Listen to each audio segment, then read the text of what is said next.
निधीच्या मुद्द्यावरून कॅबिनेट बैठकीत खडाजंगी झाल्याची माहिती आहे। अजित पवार निधी देत नसल्याचा शिवसेना भाजपचा आरोप आहे।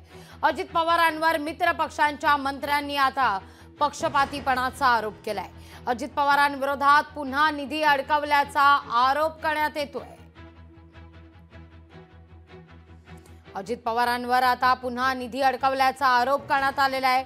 भाजप आणि शिवसेनेच्या मंत्र्यांकडून हा आरोप करण्यात आल्याचं म्हटलं जात आहे। निधीच्या मुद्द्यावर कॅबिनेट बैठकीत खडाजंगी झाल्याचं वृत्त आहे।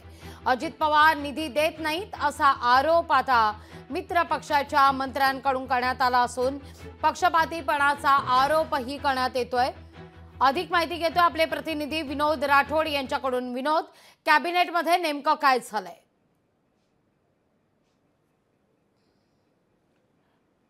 आज राज्य मंत्रिमंडळाची बैठक पार पडली आणि राज्य मंत्रिमंडळाच्या बैठकीमध्ये अनेक मुद्द्यांवर चर्चा झाली। त्या चर्चेदरम्यान निधी वाटपावरही चर्चा झाली असल्याची माहिती सूत्रांकडून मिळत आहे आणि या दरम्यान राज्य सरकारकडे उपलब्ध असलेला निधी विकासासाठी आमदारांना देण्यात यावा, मंत्र्यांना देण्यात यावा अशी भूमिका या ठिकाणी मांडण्यात आली। परंतु या ठिकाणी अजित पवार आणि थेट भारतीय जनता पक्ष आणि एकनाथ शिंदे गटांच्या मंत्र्यांमध्ये खडाजंगी पाहायला मिळाली। या तीनही पक्षांच्या नेत्यांमध्ये निधीवरून वाद पाहायला मिळाला आणि खास करून अजित पवार हे योग्यरित्या निधी देत नाही आणि निधीसाठी कुठल्याही प्रकारची उपलब्धता नसल्याचे या ठिकाणी बोललं जात आहे। तर दुसरीकडे अजित पवार यांनी स्पष्ट भूमिका केली। राज्य सरकारकडे असलेला उपलब्ध निधी हा सर्वांना समसमान देण्यात आला आहे आणि आता अतिरिक्त जर निधी असेल तर त्यासाठी जमीन विकायची का असा थेट सवाल त्यांनी त्या ठिकाणी केला।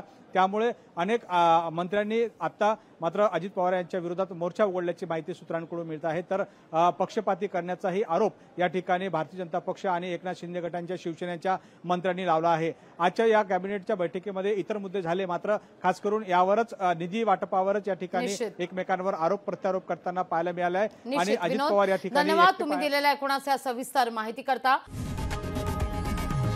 लोकशाही मराठी ऐका, पहा, जागरूक रहा।